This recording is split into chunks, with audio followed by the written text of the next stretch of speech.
સુરત યુદ્ધની સ્થિતિ વચ્ચે સુરતમાં લોકોની ચિંતા વધી।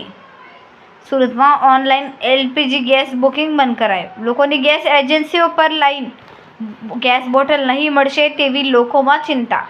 ગેસ બોટલ ઓનલાઈન બુક કરાવે છે તો નથી થતી। સરકારે તારીખમાં ફેરફાર કરતા લોકોમાં પણ ચિંતા વધી। લોકોએ સરકાર પાસે ગેસનો પુરવઠો યોગ્ય પ્રમાણમાં મળી રહે તેવી વ્યવસ્થા કરવા ચિંતા વ્યક્ત કરી છે। ધનસુખભાઈ તુલસીભાઈ ગોદાણી મારું નામ છે। મારા બાટલો લખવા માટે હું અહીંયા આવ્યો છું। ઓનલાઈન બાટલો બુક નહોતો તો એ માટે આવ્યો છું, બરાબર। આપણે અત્યારે ત્યાંથી મારે લગભગ 15 કિલોમીટર આજુબાજુ થાય છે। ત્યાંથી હું અહીંયા અત્યારે આવ્યો છું, બાટલો લખાતો નથી એટલે એ માટે આવ્યો છું। નિયમમાં ફેરફારમાં એમ કીધું છે કે ભાઈ તમારો 2 દિવસ પછી પાછો ઓનલાઈન બુક ચાલુ થઈ જશે। અત્યારે તમારું બુકિંગ કરાવ્યું? हाँ।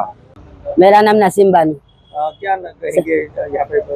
ये मैंने नाम चेंज कराया, मेरे घर वाले गुजर गए तो मेरे नाम पे कराया। 2000 रुपए का खर्चा करा मैंने उसे 2000। तो फिर बोले बाटला नोंधा गया। 8 दिन हुआ जी, बाटला आया नहीं। घर पे से भी फोन करते तो यहाँ पे उचकते नहीं हैंगे, तो बाटला नोंधाता नहीं हमारा, तो उसकी प्रॉब्लम है हमारे को। इस तरह की परेशानी हो रही है? हाँ, तो बाटला नहीं है तो हमारे को खाना बनाने में हर एक रमजान महीना चलता है तो सभी चीज की एक ही बाटला है मेरा चोपड़ी के ऊपर, तो इसके लिए करके मेरे को परेशानी होती है।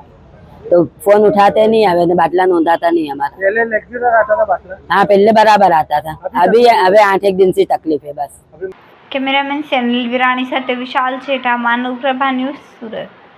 અમારા વિડિયોની નવી અપડેટ મેળવવા માટે સબસ્ક્રાઇબ કરો માનવ પ્રભા ન્યૂઝ ચેનલને, બેલ આઇકન ક્લિક કરો લેટેસ્ટ વિડિયો સૌથી પહેલા મેળવવા માટે।